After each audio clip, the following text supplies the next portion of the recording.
একটা আম পেরে নেবো এখন। দেখো সঙ্গে থেকে দেখো,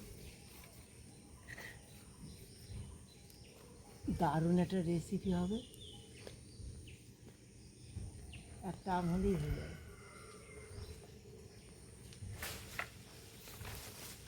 আজকে একটা টেস্টি একটা রেসিপি নিয়ে, টমেটো দিয়ে, আম দিয়ে আর বেগুন দিয়ে হবে।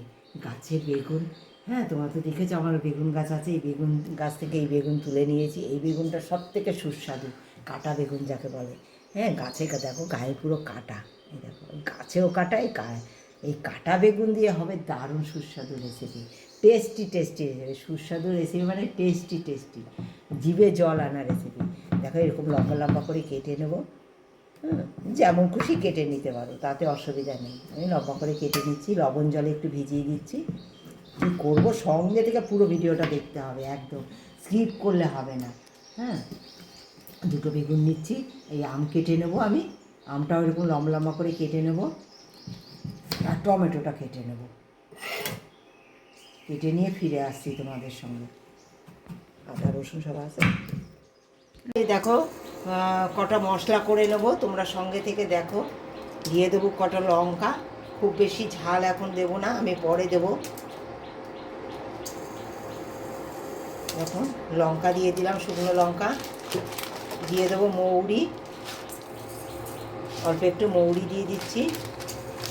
আর কী দেবো আশা করি তোমাদের জানা থাকলে বলো।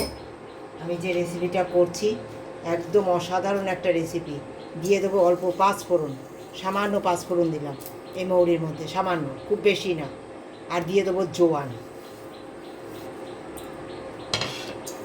একটুখানি নেড়ে নেবো। এটা শুকনো খোলায় একটু জাস্ট নেড়ে নেবো, একটু মচমচে, মানে হালকা, বেশি ভাজবো না, জাস্ট একটু হালকা ভাজবো। দেখো শিলে বাটবো, যেহেতু এই মশলাটা আমি শিলটা একদম শুকনো করে নিচ্ছি, ভিজে রাখবে না তোমরা। হ্যাঁ শুকনো কাপড় দিয়ে আমি ভালো করে শুকনো করে নিচ্ছি শিলটাকে। হ্যাঁ একদম যেন জলের ছোঁয়া না থাকে, একদম পুরো শুকনো করে নেবে, পরিষ্কার করে নেবে। হ্যাঁ শুকনো মশলা যেহেতু রেডি করবো আচারের জন্য, তাই সবসময় এটা চেষ্টা করবে তোমরা, তাহলে আচার দেখবে 10 বছরেও নষ্ট হবে না, কোনো হিং লাগবে না। তোমরা যদি ঠিকঠাকভাবে করো না, ঘরে হিং নেই কোনো চিন্তা নেই, এমন একটা জিনিস দেবো এটার সঙ্গে, আর এমনভাবে এই ছোটো ছোটো ট্রিক্সগুলো ব্যবহার করবে তোমরা, কোনো 10 বছরের আচার নষ্ট হবে না। তোমাদের দেখাবো আমি, আমের আচার আছে আমার 10 বছরের, হ্যাঁ কিচ্ছু হয়নি, কালো হয়ে গেছে আমের আচার, কিন্তু কিচ্ছু হয়নি। জাস্ট একটু নেড়ে নিলাম, একটু মচমচে হয়েছে। সর্ষেটা দেবো একদম শেষে, এই যে সর্ষেটা পুরো আগে পুড়ে যায় তো, সর্ষেটা আগে শেষে দিলাম। এবার সর্ষেটা যেই চটচড় করে ফুটে উঠবে মনে করবে হয়ে গেছে। সর্ষেটা দেখো চটচড় করে উঠছে, এবার দেখেছো? হ্যাঁ এবার নামিয়ে দেবো, হয়ে গেছে, এটা চটচড় করে উঠছে, তোমরা দেখেছো? এই দেখো চটচড় করে উঠেছে, এবার নামিয়ে দিলাম। শিলে দিতে পারো। এবার কড়াইতে দিয়ে দেবো তেল পরিমাণ মতো, একটু বেশি তেল প্রথমে দিতে হবে, যেহেতু বেগুনগুলো একদম কড়া করে ভাজবো সিম আঁচে। হ্যাঁ বেগুনটা খুব ভালো করে ভেজে নিতে হবে।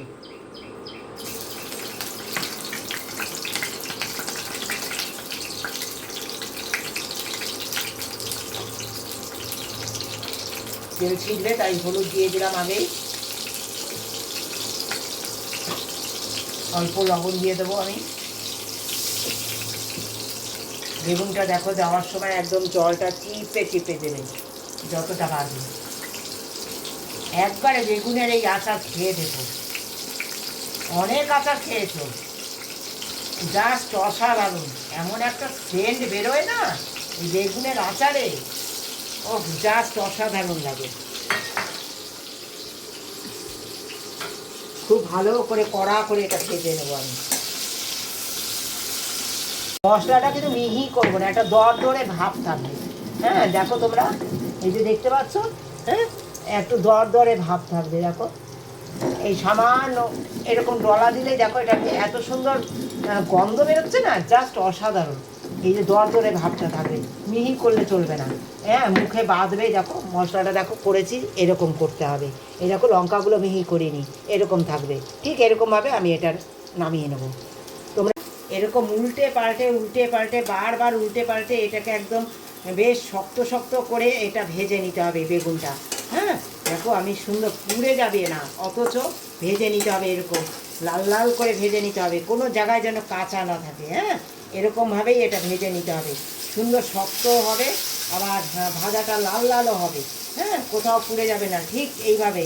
আর যে পাত্রে রাখবে তোমরা, হ্যাঁ, এইগুলো হচ্ছে আচার 10 বছর রাখার টিপস। এই যে আচারটা দেখো, এখন বেগুনটা রাখবো, এটা শুকনো, একদম শুকনো একটা কাপড় দিয়ে ভালো করে মুছে নিতে হবে, ধুয়ে পরিষ্কার করে ধুয়ে এটা শুকনো করে মুছে নিতে হবে, যেহেতু বেগুনটা এখন রাখবো।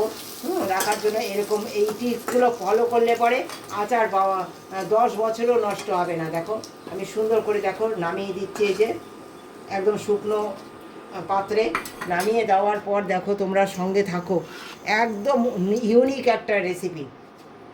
অনেক তো খেয়েছো আচার। দেখো এই তেলের মধ্যে দিয়ে দেবো 5 ফোড়ন, এই যে গোটা শুকনো লঙ্কা, লঙ্কাগুলো ফাটিয়ে দিলাম,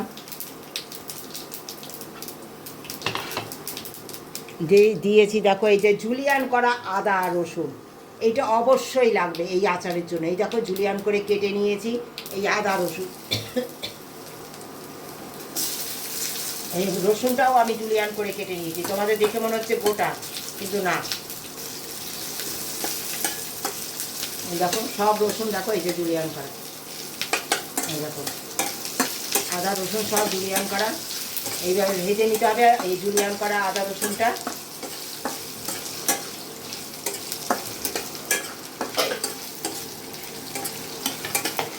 সেই মাঝে এটা ভেজে নিতে হবে। এই আচারের মহত্ব হচ্ছে এইটাই, এই বেগুনের আচার দারুণ স্বাদের হবে। করলাম এই বেগুনের আচার একবার এইভাবে কম বেশি করে তোমরা অবশ্যই নিতে পারো। আমি আমার যতটুকু প্রয়োজন আমি ততটুকুই নিয়েছি। দেখো বন্ধুরা, এই যে সুন্দর একটু ভাজা ভাজা হয়ে গেছে, এবার দেখো গ্রেট করা আদা আর রসুন দিয়ে দেবো। এই আচারে আদা রসুনটা খুব বেশি পরিমাণ লাগে। এইবার দিয়ে দেবো পরিমাণ মতো লবণ আর হলুদ। হ্যাঁ, দিয়ে দেবো দেখো এই যে কেটে রাখা আম, এই যে আম কেটে রেখেছি, টমেটো কেটে রেখেছি, এই আম আর টমেটো দিয়ে দেবো। এই অবস্থায় দেবো ভিনিগার। হ্যাঁ দেখো, চার বেশি পড়ে গেল বন্ধুরা, এতে 4 ছিপি দিতে হবে। হ্যাঁ, 4 ছিপি ভিনিগার দিতে হবে তোমাদের।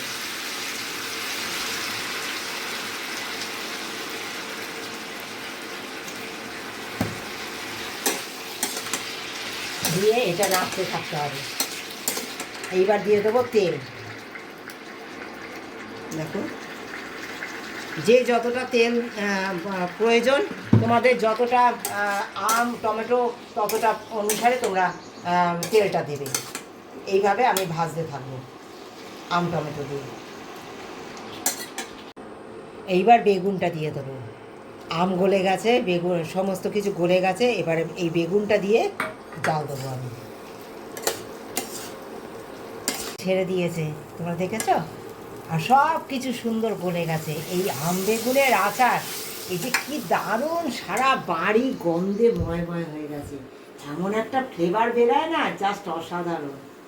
হ্যাঁ, এখনই জিভে জল আসছে, এখনই জিভে সবার বাড়ির সবাই বলছে জল এসে গেছে। অল্প একটু লবণ লাগবে আর একটু।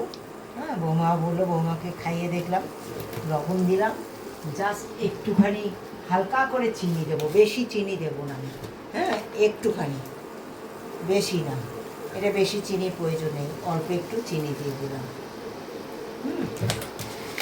এবার দেখো এই যে চিনি দিয়েছি, লবণ দিয়েছি, এটা দিয়ে আবার একটু নেড়ে দেবো। ঠিক এরকম পর্যায়ে যখন হবে তখন এটা নামিয়ে দিতে হবে। তেল যখন ছেড়ে দেবে দেখবে তোমরা, তোমরা বেশি তেল দিতে চাইলে অবশ্যই বেশি তেল দিতে পারো। এখন আমি যে পাত্রে ঢালবো তোমাদের দেখেছি কোন পাত্রে, এখন আপাতত গরমটা কাটানোর জন্য একটা পাত্রে ঢালবো, সেই পাত্রটা ওরকম শুকিয়ে নিতে হবে, সেই পাত্রে ঢেলে রেখে দেবো, দিয়ে এটা রোদ লাগাবো একটু আমি। হ্যাঁ, রান্না তো তোমরা যদি রোদ না লাগাও ইয়ে কিছুদিন পরেই তোমরা নর্মালে ফ্রিজে রেখে দেবে। আমি এটা রোদ লাগিয়ে বাইরেই রাখবো। আর তোমরা দেখলে মশলা করে রেখেছি, সেই মশলাটা দিয়ে দিলাম। জাস্ট অসাধারণ এই রেসিপি। এই আম বেগুনের এই আচার, আম বেগুনের টমেটো মিলিয়ে যে আচারটা, জাস্ট একটা অসাধারণ একটা আচার। একবার খেয়ে দেখো, তারপর কমেন্ট করে জানিও। হ্যাঁ, কমেন্ট করে জানিও যে কেমন লেগেছে রেসিপিটা তোমাদের তৈরি করে খেয়ে। একদম রেডি আমার এই আচার। এরকম তেল বেরিয়ে আসবে মশলা থেকে, তখন বুঝবে এটা একদম ডান হয়ে গেছে, একদম রেডি। হ্যাঁ, এবার দেখো একদম নামানোর পর্যায়ে হয়ে গেছে। আমি শুকনো কড়া, এটা এরকম ঢাকা থাকবে, এরকম ঝাঁঝরি দিয়ে সুন্দর ঢেকে ঠান্ডা করতে হবে। কখনো ঢাকনা চাপা দিয়ে, যেটা দিয়ে ঢেকে চেপে রান্না করেছি, কখনো সেটা করবে না। তবে ওইটা থেকে যে জল গড়াবে ঢাকার পরে, সেটাতেই আচার নষ্ট হয়ে যায়। এইভাবে ঢাকনা চাপা দিয়ে, এই ঝাঁঝরি দিয়ে বা কোনো টাপা দিয়ে ঢেকে তোমরা এটাকে ঠান্ডা করবে, এটাই নিয়ম।